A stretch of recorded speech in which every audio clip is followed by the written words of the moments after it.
Hall with a wave hello. Come on back, guys. I'm sure they love that. Now, whales and dolphins are not fish, are they? Well, of course not, right? They are warm-blooded, air-breathing mammals, just like you and me. Now, first, we take a look at their tail tubes. Now, that is the motor that powers them through the water, and the tail moves up and down, not side to side like a fish. Hey guys, show them how. Sige, dito na lang po.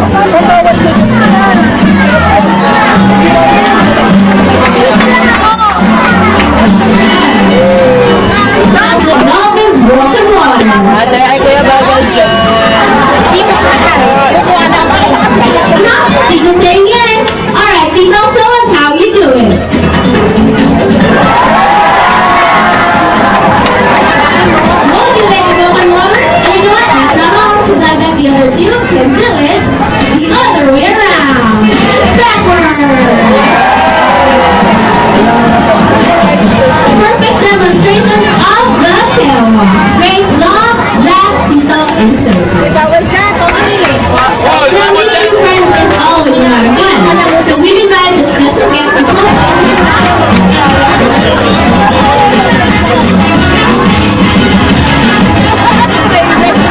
Yeah, you have a good acting skills. You are good with your dolphins. Hey, Jack, could you let me be a dolphin trainer someday? Yes, okay, this time we're going to get more dolphins. A very special hand thing up. All you have to do is place both of your hands on your lap. Like that. Then at the count of 3, raise it up in the air. Ready? 1, 2, and 3. Alright, keep your arms steady. Don't pull Mr. Dolphins in the right now in the very big. Surprise! That's a mouthful of water. Ay, bawal po dyan, ma. Hey, Dad. There are dolphins in still on you. Let's ask that. Please, Dad. Did you do that for us? Guys, upo na lang po tayo, guys. Upo na lang po tayo. Sa akin, stress kidding? Guys, upo na lang po tayo, guys. Nakita po ng mga nasa likuran. Upo na lang po tayo, guys. Very nice, Dad. Again, take a point here. Guys, upo na lang po tayo. Good job. See, you've been a great guest and a good sport before you go. So we saw your feelings of fish. So how does your hands feel? Is it fishy? Okay, we have any idea how Lahat to po get tayo, the punta na lang po fishes tayo sa out? mga upuan po natin kasi pwede po nakikita ng mga nasa Okay, John. likuran. Oh yeah, to this guest Ito po, like dahil this. lahat pumunta po tayo sa may ano po. Yeah? Sa may upuan na lang po tayo, Left guys. your own shirt. Upuan na lang po tayo. Feel the hand. So, some of the guys like to come to the channel. Really such a nice guest. Thank you very much. Lahat po tayo sa may upuan na lang She'd po. like to inform you that we offer several opportunities for you to meet our whales and dolphins up close and Upuan na lang po tayo, guys. Coming up next is the Dolphin Photo Encounter Program. So just like John over there, you too can have a picture taken with one of our dolphins. Great job there, John. But if you guys really want an experience of a lifetime, you can sign up for a beach encounter, swim encounter, dive encounter, or animal trainer adventure programs. Plus, John here is taking home a gift back from Pepsi. Alright, great job there, John. And what's worth getting a So for more information, once again, all you have to do is ask one of our friendly partners. And now it's time to meet another dolphin friend. This time the largest member of our group. And even though he's called the whale, he's actually a member of the dolphin family. He measures up to 4 meters long, weighs over 550 kilograms. He's big, he's black, and he's built for speed and strength.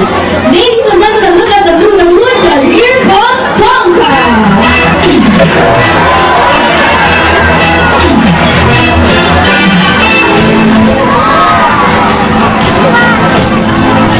Great, and he's jumping there. You know what? So Tonka is a fox killer whale, also known as Sidorca cassidates. Now, how do you think God's name fox killer whale? Well, primary it's because of his teeth. Right, Tonka has 35 large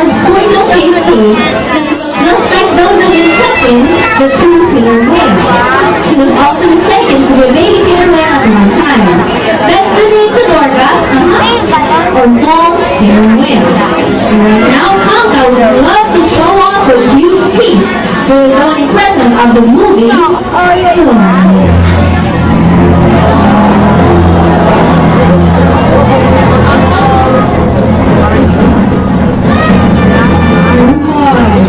Those are pretty teeth, aren't they?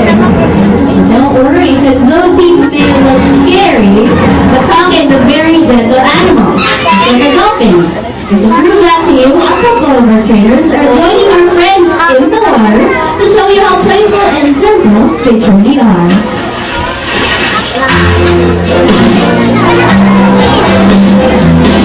Come